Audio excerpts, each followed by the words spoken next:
Deadlifting isn't complicated. Essentially, it's the most natural of human movements. Bending over, picking things up, whether you want to be doing it with the maximum efficiency or you want to be doing it for the most weight possible, all you have to do is get a handful of things correct. In order to deadlift the most weight possible, you have to get your affairs in order. You have to be recruiting as much muscle tissue as possible, and you have to be recruiting that tissue from the biggest and strongest muscle groups you have. Then once you know you're recruiting those correct muscle groups, you want to make sure you're in the correct position so you can facilitate as much contraction as possible, and also make sure that bar path is moving as efficiently as you possibly can make it. So let's explore muscle recruitment first. Many of us understand what it feels like to recruit our quads or to recruit our back during the deadlift. The problem arises, however, when we start to see a shift from some muscle groups more into the other, or we start to see deactivation of certain groups of muscle tissues. So I want you to take a look at this and see if it looks familiar. Have you seen that before? What we're getting there is a shift from a recruitment of legs and posterior chain to a just posteriorly biased deadlift. Now, it's pretty obvious once you start thinking about this as to why that's not ideal. I'm starting off with a massive combination of muscle tissues, essentially cutting off nearly half of them, and less muscle means less force, which inevitably means less weight on the barbell at the end of the day. So this error, as you're seeing here, is known as a stripper pull. I think it's pretty obvious as to why it's called that. The problem is a lot of people will set up in a somewhat correct position and then immediately shoot their knees back and away from that position.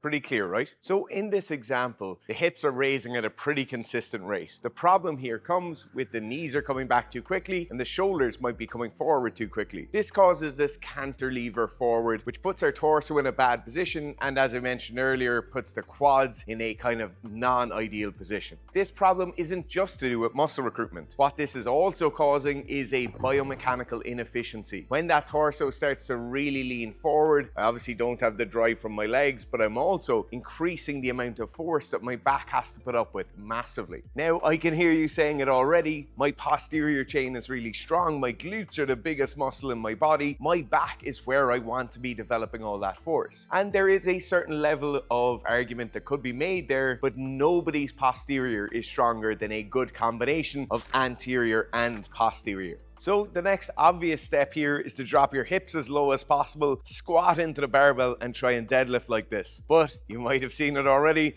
just getting that same problem happening in reverse. So we've got one big problem coming from several different sources, and the first place we should look to is our start position. When we look at our spine is essentially like a train consisting of multiple vertebrae with these soft, squishy discs in between. Now, this chain is kept together very simply when we're in an upright position. Those discs and vertebrae stack nicely on top of each other, and we don't require a massive amount of muscle tension or connective tissue to keep that in a good position. When we start tilting, however, into that position similar to our start position in the deadlift, my muscle tissues and those systems of connective tissue have to work much harder to keep my spine in a good stacked position. So it's not just an element of trying to be as vertical as possible, as we saw earlier, or getting our hips as high as possible to get as much posterior chain as possible. There is a good in-between zone here. Most of us will have trained these muscle tissues to be quite strong and resilient to those shear forces that are going to be coming into our back. We're going to be able to sustain a lot of compressive force when we're up in this upright position, but once we start to tilt forward down into more of a 45-degree angle for the start of a deadlift, we're really increasing the amount of shear force that's coming across the spine. The problem comes with our deadlift start position when we start going from something that's more akin to 45 degrees to closer to that horizontal or 90 degrees to the floor. When we get to 90-degree angles at the hip or bringing our torso horizontal to the ground, I have 6 times more shear force going through my spine, and I don't care how strong you are or how much accessory work you do on your mid and lower back, you're still not going to be 6 times stronger than gravity. So we know that our torso angle will almost certainly have some level of forward torso lean, but be cognizant that there is a trade-off to be made here. This will generally place the shoulders over the top of the barbell and the hamstrings will be about 135 degrees to the floor. The reason we want this is because regardless of how well built our back is, generally this will give you the best mix between legs pushing and back pulling.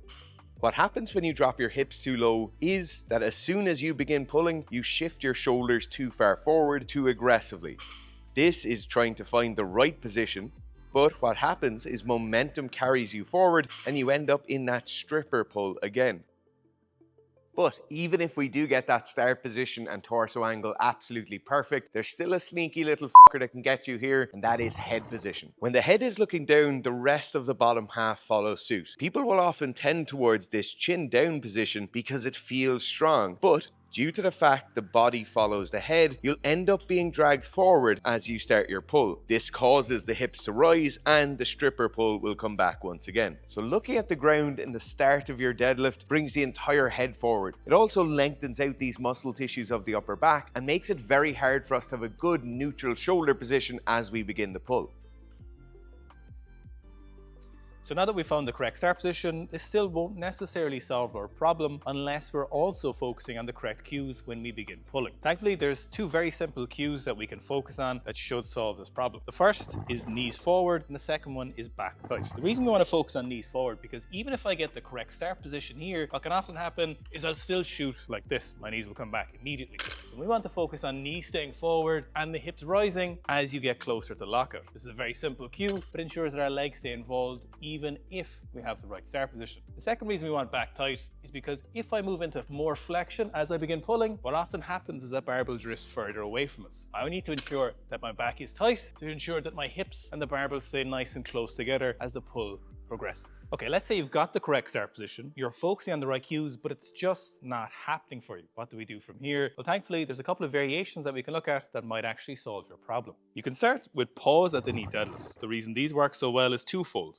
You get direct, prolonged training of the soft tissue that needs to hold this position, so ensuring that we're really zoning in on the specific weakness. The other reason it works so well is that sometimes you just need to learn this position better.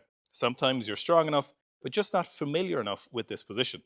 If you spend more time here, you'll find this position much easier on a regular deadlift. Now, if pause deadlifts don't work, block pulls can be a great follow-on because you can take the time to set yourself in the perfect position with some pretty heavy weights.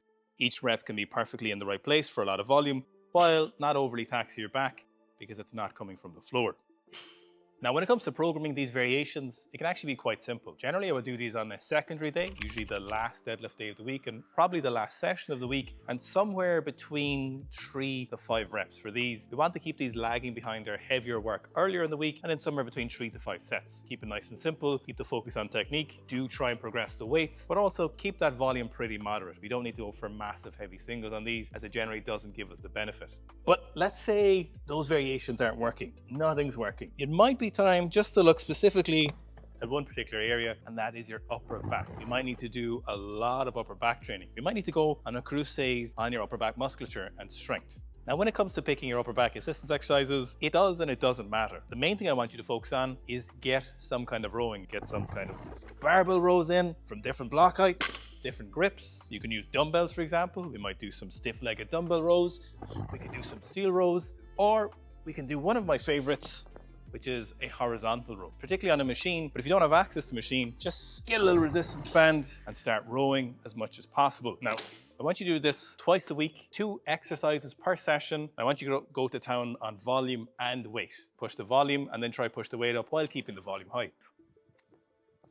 Look, the deadlift isn't that complicated. It's not like a snatch or a backflip or a cartwheel to learn, but you do get a lot more out of it when you get a bit more into the weeds on your technique. You'll also get a lot more out of it when you start thinking about it a bit more and give it that kind of contemplation it deserves. Sorry to interrupt, but if you want the deadlift program for a PB in 10 weeks, check out the Seek a Strength app. The Seek a Strength app is the best way to get good strength results. Whether you're a powerlifter, weightlifter, or an athlete trying to get stronger, you can pick a program that's going to suit you. It will tailor the loads to what you need. You'll put in your inputs after every session and you'll stay as efficient as possible with your training.